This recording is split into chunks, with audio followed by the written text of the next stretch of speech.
ngayon, bago natin ipagpatuloy, gusto ko lang po ipaalala sa inyo ang mga siniraan ni Sara. Ito po ang mga siniraan ni Sara na akala niya matatalo. Una, sobrang laki ng leeg niya. Si Congressman Valeriano po panalo labang kay Lopez Carlo. So wala pong bisa. Wala pong bisa ang sinasabi ni Sarang magic niya. Mapanghe. Panalo. Una, sobrang laki ng leeg niya. Saksak mo ito sa bibig ni Apple Chua. Joel Chua. Panalo. Hanggang siya ay mamatay. Ikaw ngayon ang sasaksakin sa lalamunan ng Apple. Jinky Luistro.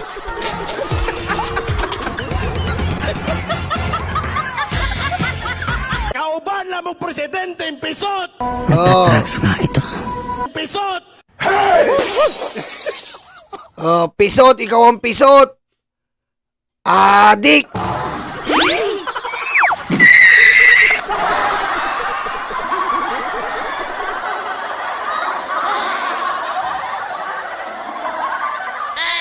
Ayan po, nakakala nila matatalo. Dito tayo, pakita ko lang sa inyo. Ang mga natalo naman sa kanila, eto, pakita ko muna sa inyo ha.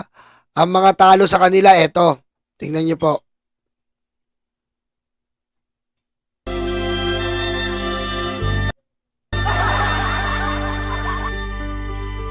Ayan po ang mga talo ng DD sheet. Nasa ng 32 million.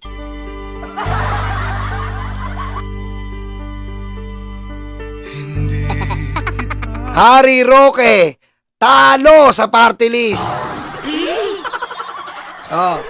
Harry Roque, talo.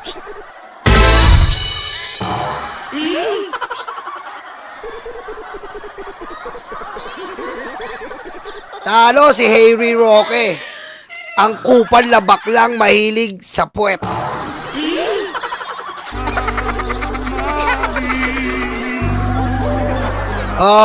Badoy and Eric, nasa ng 32 million mga tanga?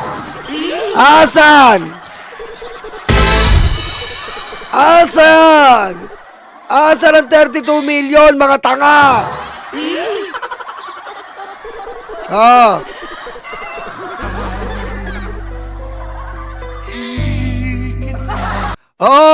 Cardema, umalis na kayo sa bansa mga ungas. Mag-asawa, talo. Konsilor.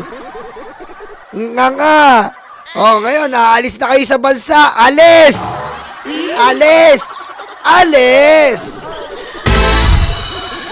Asan ang 32 million? Asan?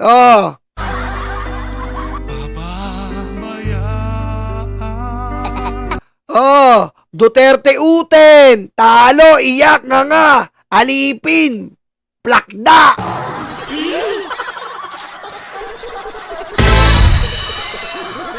Ano?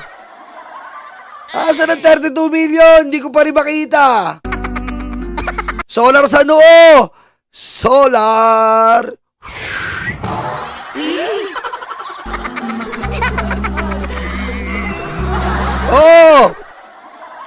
Pantaleon Alvarez, kamusta? Nga.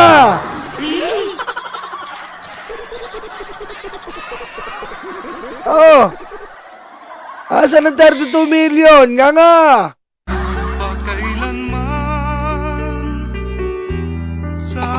Belica, sumulat ka ba kay Trump, kay Xi Jinping?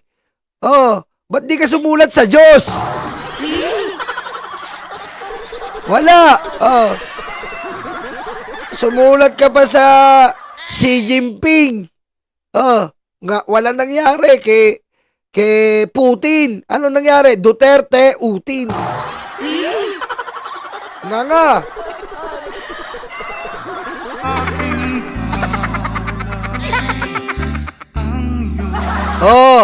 Anak ng weteng, talo, karton.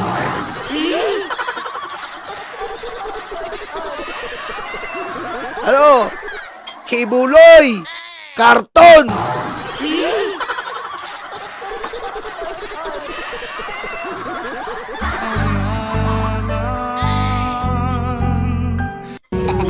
Oh! Oh! Cookie ni Mocha talo! Ang sangsang-sangsang! Cookie ni Mocha ang sangsang-sangsang! Cookie ni Mocha ang sangsang-sangsang! Cookie, sangsang, cookie, sangsang. Talo! Asa ng 32 million? Masangsang!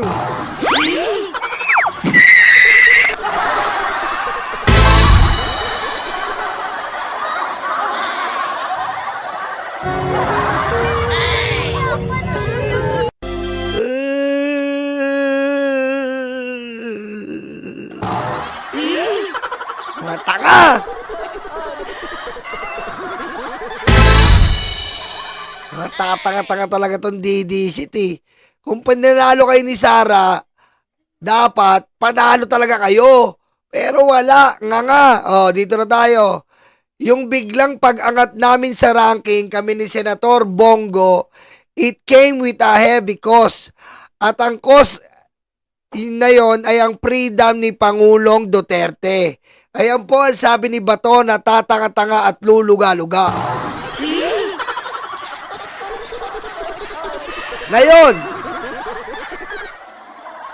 Ngayon, eto po kasi, kapag meron pong kumakalat na inner intel na sa estado po ni Bongo at ni Bato ngayon na nakikita nilang napakalakas nila, sobrang lakas nila. Meron po na kumakalat na pag-o-offer. Eto na. Eto na. Papapiliin sila. Pupunta ka sa ICC o magnono ka na sa impeachment.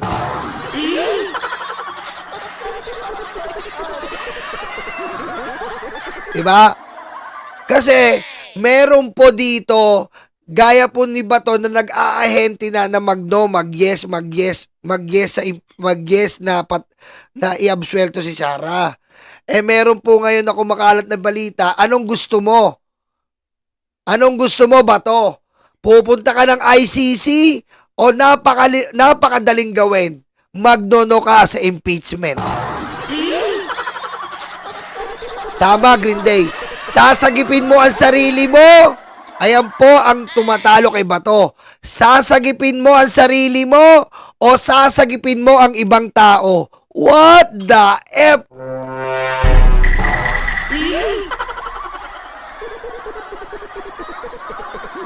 Kasi po, ayon po sa ating source, nakakita talaga ng kung sino ang babaligtad, yun po si Bato. Nakita nila na ang weakness ni Bato.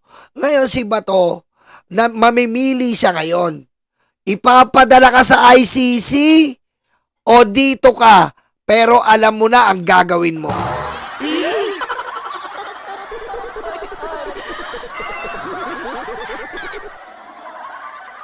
May sabi ni Bina, pwede ba yon?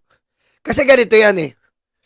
Si Bato po, siya po ay jury sa impeachment trial. 'Di ba? Pwede niya pong malusutan 'yan.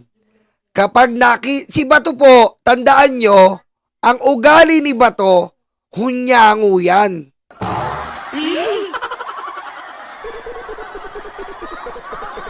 Hunyango po si Bato.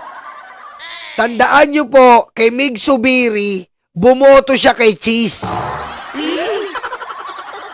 Nakakalimutan nyo ba? Ayun po ang nakita ng ating intel kay Bato. May pagkahunyango, may pagkaahas. May posibilidad na mapagkalulo niya ang isang tao. Gaya nga po ng kay Mig Subiri. Niyakap-yakap niya pa yung asawa. Niyakap-yakap niya pa si Mig Subiri. Iyak ng iyak. Ito po, tama, Green Day. Ito ang modern Zuma. Galema! Ngayon, sino ba naman? Anong gusto mo? Sino ba uunahin mo? Ang sarili mo o ang ibang tao? Yan po ang pag-iisipan ni Bato. Sino unahin mo? Ang sarili mo ba o ibang tao ba to? Yan ang mahalagang tanong namin sa iyo ngayon. Ayon sa aming source.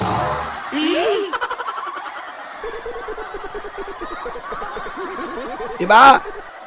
Kasi ang gagawin po ni Bato, parang Mig Subiri lang. Ang gagawin niya, magpapauli lang siya ng boto. Huling-uli. Ititignan niya muna, titimplahin niya muna kung sino. Ngayon, kapag nag-no ka at igigilty mo si Sara, ligtas ka sa ICC.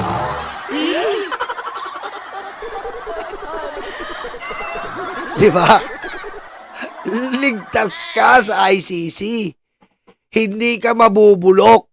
Hindi ka posibleng malagay sa garapon. Tandaan mo ba to? High blood ka. Doon, pag na-high blood ka, tigok ka.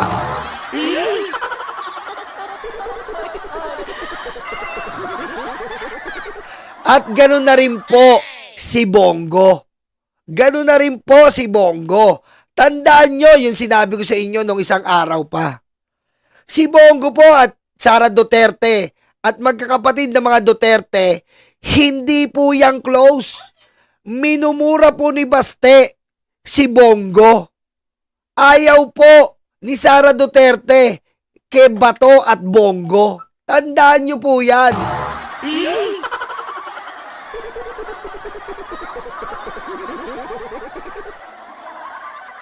Tandaan nyo po yan. Anong sabi ni Digong? Bongo, magpresidente ka. Ikaw ang pumalit sa akin. Si Sara tumatakbo papuntang Malacanang. Bakit naman siya, Papa? Paano ako, Papa? Humantong sila sa pagpapasurvey.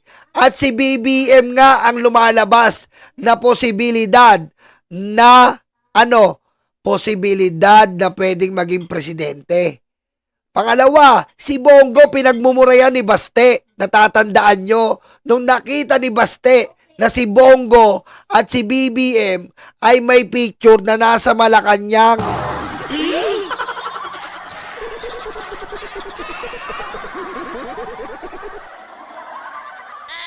Ngayon, Bongo, Bato, ito lang naman ay clue. Ito naman ay clue. Dito mong unang maririnig yan kay Nyolo. Ito lang ay clue ko sa inyong dalawang senador kayo. Anong gusto nyo? ICC o mag-CC?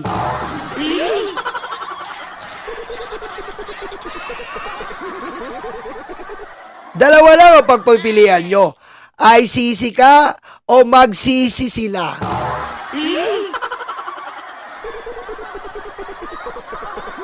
Tandaan nyo, Bato, Bongo, hindi kayo mahal ng magkakapatid at lalo na si Sara. Hindi ka mahal. Bongo, tandaan mo, gusto mong maging presidente. Alam mo yan sa sarili mo.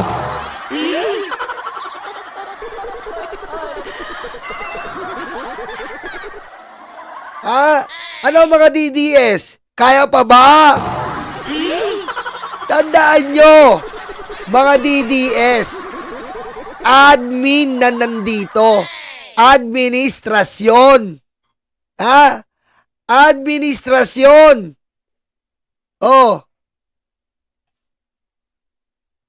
ICC o mag-CC sila?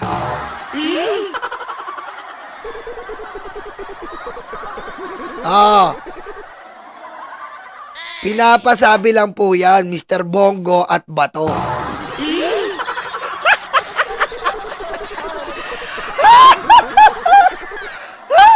Kasi may naririnig po kami. Ganito rin po. Tandaan nyo, Mr. Bongo at Bato, ganito rin po bago mairesto si Digong. May naririnig-rinig kami. Tandaan nyo po yon.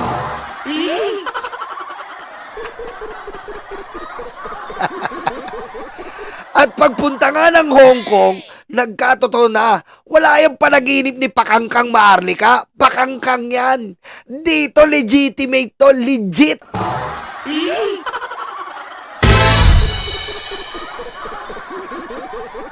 Oh, ngayon mamimili kayo. Si Sara, total kasama na rin yan sa ICC. Wala rin. Parang invalid din yung pagharang nyo sa impeachment. Kasi kasama nyo rin sila eh. Ngayon, para hindi mawala ang pagkatao nyo, anong pipiliin mo? Sasagipin mo ba yung sarili mo? O sasagipin mo yung ibang tao? Bongo, Bato? Tandaan mo ha, hindi Bato. Ayaw ka ni Sara as police. Ayaw ka ni Sara, tandaan mo.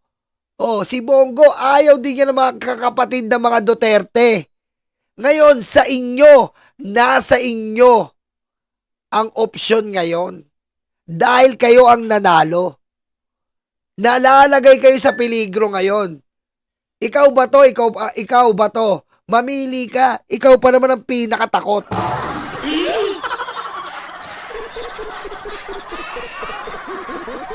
Oh. Oh. Anong gusto nyo? Reunion o Senado?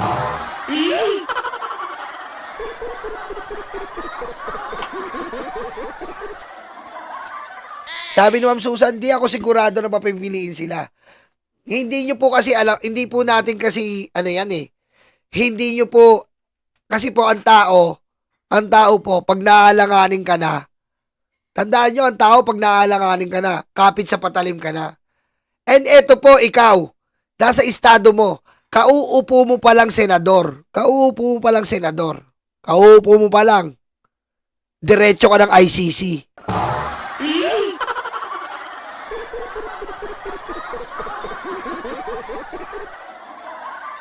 Biro nyo po, tandaan nyo ha, yung pinuno nila nandun na, diretso ka ng ICC. Tandaan nyo rin po, ang pagpunta ng ICC, estado ang magdidesisyon. Estado, kung ibibigay ka o hindi.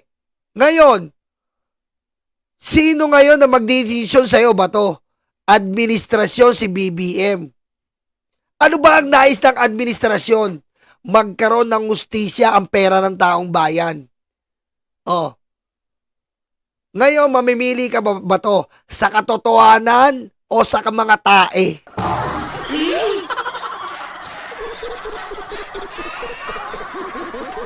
Tama si TJR. Sa Senado may sweldo. Sa ICC may multo.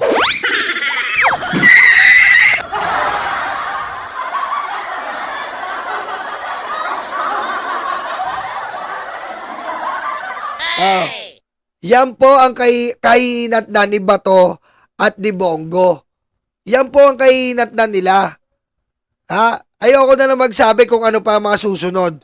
Pero yan lang po ay pahapyaw lang di umano ng ating mga source.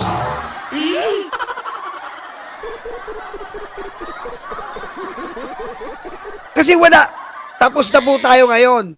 Dalawa na lang pag-uusapan natin. ICC. Para makumpleto na. Hindi po usad ang ICC hanggat wala tong dalawang to. Kasi po hindi naman si Digong ang nag-implement. Si Digong ang nag-isip.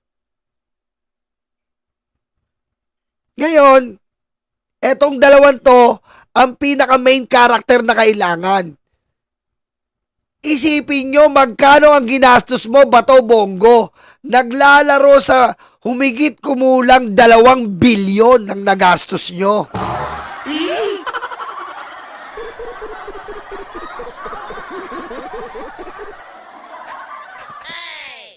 Oh, 2 bilyon. Pero mo gumastos ka ng 2 bilyon, pupunta ka rin pala sa ICC?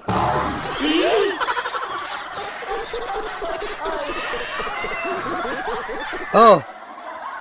Kasi hindi mo rin makokontrol si Cheese. Paprangkahin ko na kayo, pag sinabihan ng presidente yan, wala rin magagawa yan.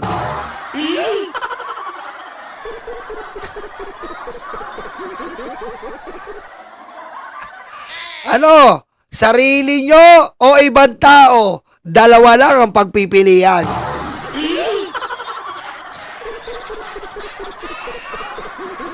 Para sa akin naman, para sa akin, Bato Bongo, isipin nyo sarili nyo. Isipin nyo ang sarili nyo. Unang-una, wala na kayong pera. Ubus kayo. Humigit kumulang 2 bilyon. Pagdating doon, gastos uli kayo. 150 million kada buwan. Huwag kayong magtapang-tapangan dyan. Oh, Bongo, ayaw ka lang mga Duterte sa side ni Sara. Dito ka kay Hanilet at kay Kitty. Oh, ikaw ba to? Ayan na lang pinag-iingatan mo yung Senado. Pag nawala pa sa iyan, maglulupa ka na.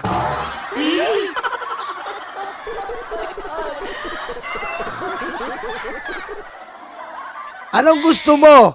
Yung Duterte na pabagsak? O ano? Ano? Bato?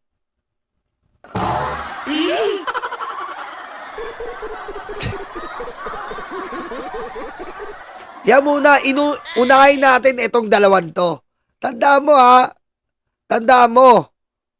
Ganito tayo nung kay Duterte. Ganito tayo. Tahimik si BBM, pero gugulatin ka. At ito pa ang pangalawang clue. Talo si Trillanes. Hanapin nyo kung nasa Trillanes ngayon.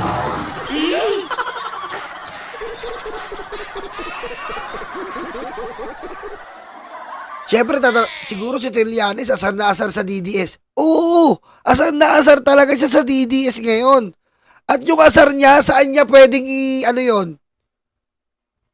ilapat? Kanino? Sa inyo.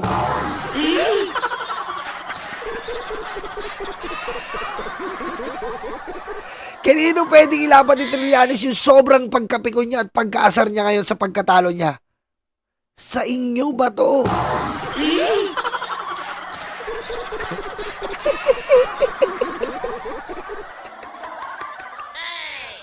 Oh, sis. Uling tanong. Sagipin ang sarili o ibang tao?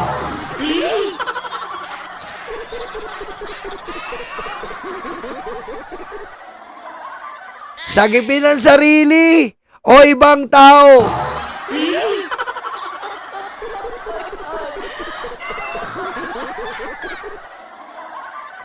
Diba?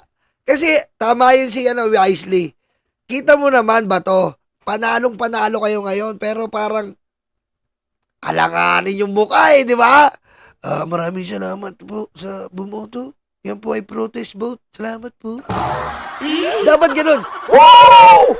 Woo! Panalo kami! Salamat sa inyo! Hindi ngayon. Salamat po sa protest vote yan. Protest vote yan.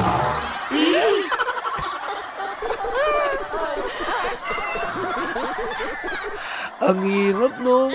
Kung ako sa inyo, piliin nyo sarili nyo. Diba? Tanggapin nyo yung offer. Tanggapin nyo yung offer. Tanggapin nyo yan. Tandaan nyo, inuulit ko, Estado magdidesisyon. Estado. Oh. Estado. Posibilidad ba kahit wala kayo doon, pwede? Pwede naman eh. Pwede naman. Di ba? Pwede.